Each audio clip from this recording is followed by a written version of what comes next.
Of the 2025 Nobel Peace Prize is Maria Corina Machado, who is the Venezuelan opposition leader, has been waging a lonely struggle for the better part of more than 10 years now against the authoritarian regime of Venezuelan President Nicolas Maduro. She's, of course, been contesting elections, tried to contest elections for a number of years now. She, in fact, joined active politics in 2012. She was elected as a member of the Venezuelan National Assembly back in 2011. She entered politics back in 2002, and for the last 20 plus years, she has been taking on the authoritarian regime, first of Hugo Chavez, and then subsequently from 2013 onwards, the regime of the current president, Nicolas Maduro. In fact, she was also listed as one of the most influential women in the world, most influential 100 women in the world by BBC, as well as Time magazine earlier. She's of course one of the leading lights. Just even last year, when there was the Venezuelan election, the main opposition candidate was disqualified. That candidate was supposed to be the one that was the consensus candidate decided by her. So she has been waving the flag of democracy and human rights and civil rights in Venezuela for the better part of the last 20 years. I want to go across to our Sanjay Suri. So for Donald Trump, it's heartbreak. Once again, disappointment, some would reckon. But this was unexpected line, Sanjay, that the deadline on January 31, 2025, and Trump really didn't have much to speak of in those 10 days that he was in office. But how do you think he's going to react? Because he's been talking about this for a number of months now. Well, certainly Trump, as we know, is not shy of speaking of his own virtues and of his immense qualifications for this job. But Machado clearly is the natural and the correct choice. There's no doubt about that. In fact, she has made common cause, in a sense, with Trump against Maduro, but that will be no consolation to Trump. For Trump, it was to be him. That is the issue of the technicality, the 31st January deadline that you point to. But there is more to this. For a start, the very active campaign that Trump launched on his own behalf perhaps didn't quite work for him, because we've had members of the Nobel Committee saying they don't like this sort of thing. They don't like promotional campaigns for that award. Besides, there are other questions. The Gaza Accord is just about getting into place. We don't know whether this peace is going to hold and it's going to last. There are fears and misgivings on all sides, so perhaps too early on that front. And besides, there have been a couple of other matters that could be in the way and would have stood in the way, perhaps. The bombing of Iran and the nuclear facility there, then the attacks on the boats coming out of Venezuela are not exactly qualifications for a Nobel Peace Prize, and no doubt those considerations would have weighed upon the committee as well. I also want to go across to Ambassador Sajjan Har, who's joining us. It's an interesting choice because she has been the face of the political opposition in Venezuela for at least the last couple of decades. And it comes at an interesting time, Ambassador, because the Trump administration has been attacking these Venezuelan drug boats. They've declared Maduro as a narco-terrorist, the head of a narco-drug cartel. And Machado has been talking in recent times that her life is under threat. She's virtually in hiding. In fact, her candidate last year in the elections last year had to be changed. Another candidate was added, and of course elections were rigged there in Venezuela at a time when it seems like the United States might be going to war with Venezuela. The fact that the main opposition leader there has been given the Nobel Peace Prize, what do you make of it, and what do you think Trump will now say to this decision? Yeah, thank you very much, Zaka. I think Trump is going to be livid. He's going to be livid with rage.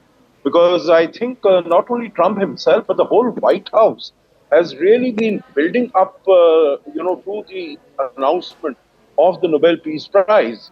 And this will come as a very rude shock as far as Trump is concerned. I think it will not be a rude shock to the world in general, because people did not, as you said correctly, people did not expect that Trump will be given this Nobel Peace Prize. Not only, what Sanjay has said in terms of his very active promotion of himself and all the other reasons about, his bombing the boats, allegedly carrying drugs to Venezuela, or bombing in Iran. But, his otherwise the fact that as far as all the multilateral institutions are concerned, he has shown scant respect and regard for those. His move out of climate change, and as far as the Scandinavian countries are concerned, green energy is something very, very dear to them in terms of climate control, environmental protection. That is something very close to them. So, for all these reasons, I don't think any right-thinking person would have expected that that Trump would be able to get it. But then he has gone on and on ad nauseum about this. And anyone who's deserving, I think the world should stand up and applaud for him rather than he himself saying this. As far as the Okay. Gaza peace plan is concerned, if he'd hinged his hopes on that, Zaka, he did have a Gaza peace plan in January, just before he came, you would recall. On 19th of January, there was a ceasefire and there was exchange of some hostages. But that was supposed to be a three-phase peace plan and it went nowhere. Now, I think the fact that Maria Machado has been the face of the Venezuelan opposition, that has been selected to be the winner of the 2025 Nobel Peace Prize. I think it's going to be very little consolation for Mr. Trump, although both of them are on the same side. Yeah. Machado has been, as you said very correctly, fighting against Hugo Chavez, then Nicolas Maduro. But I don't think that's going to be any